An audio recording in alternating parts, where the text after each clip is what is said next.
এই শিব মন্দির দেখতে দেখতেই এখানকার পূজারীর মুখে শুনে নেব কেন এই সতীপীঠকে শেষ সতীপীঠ বলা হয়। মন্দির কাঞ্চীশ্বর শিব মন্দির, এটা যখন গৌরীবীর মায়ের যখন 51 পীঠে ভাগে ভাগ হয়, ঠিকই না, তাণ্ডব যখন মায়ের চলে, তখন বাবা কিন্তু রূঢ় অবস্থায় ছিলেন, উগ্র অবস্থায়। তারপর মাকে যখন 50টা বিভক্ত হয়ে যায়, সে মায়ের কোমরটা বাবার কাঁধে থেকে যায়, ঠিকই না, বাবার কাঁধে থেকে যায়। বাবা তখন এই কাঞ্চীশ্বর শিব, তখন বাবা ওখানে কুণ্ডুর মধ্যে মায়ের কাঁখালটাকে নামিয়ে দেয়। নামিয়ে দেওয়ার পর বাবা উনি আসেন, আসার পর এখানে শান্ত নীরবে উনি ধ্যানে বসে যান, ঠিকই না।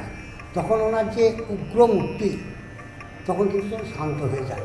তখন বিষ্ণু দেখলে বাবার কাঁধে যখন আছে, তারপরে কিন্তু চক্র চালানো সম্ভব হয় নাই। এই মতো অবস্থায় বাবা, এটা কাঞ্চিতে মায়ের কাঁখালের জন্য কঙ্কালী, মা কঙ্কালীশ্বরী, বাবা হচ্ছে কাঞ্চীশ্বর শিব। আচ্ছা, আর এনার রক্ষক, মায়ের রক্ষক যিনি হলেন উগ্র মূর্তি, যেটা ঠিক কিনা, বাবা উগ্র মূর্তি ছিল, তখন ওনার রু ভৈরব নামে পরিচিত। আচ্ছা, এই কারণেই কি এই পীঠকে শেষ সতীপীঠ? 51 পীঠের শেষ পীঠ, 51 পীঠের শেষ পীঠ হচ্ছে এটা। তাহলে এইখানে বাবা স্বয়ং কাকাল নামিয়ে রেখে? হ্যাঁ, স্বয়ং কাঁখাল নামিয়ে এখানে উনি বসেছেন, স্বয়ং ভৈরব, এটা স্বয়ংভূ লিঙ্গ।